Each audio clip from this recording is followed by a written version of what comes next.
అంత పెద్ద ఓడ. ఆ ఓడను నడిపించే వాని యొక్క ఉద్దేశము చొప్పున.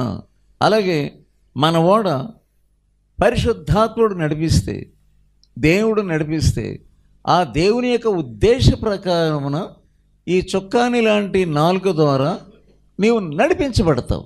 నువ్వు మాట్లాడుతున్నప్పుడు పరిశుద్ధాత్మ ద్వారా నువ్వు మాట్లాడుతున్నావా అది చూసుకో. ఎవరైనా సరే, యెషయా ప్రవక్తే కానీ తనను వాడుకోవాలని కోరుతా ఉన్నాడు. పూర్తిగా అతడు దేవుని ద్వారా పూర్తిగా పరిశుద్ధపరచబడలేదు. ఇంకా బడబడ మాట్లాడడం, ఇంకా రాజుగారు ఉన్నప్పుడు దేవుని కంటే దేవుడు హెచ్చించాలి, కానీ ఒకసారి రాజుగారిని హెచ్చిస్తాం. మనం కూడా అలా చేస్తాం. ఒకసారి అనవసరంగా వాళ్ళకి వీళ్ళకి మర్యాదలు ఎక్కువ, అధిక మర్యాద ఇస్తాం. యెషయా కూడా పట్టుబడ్డాడు.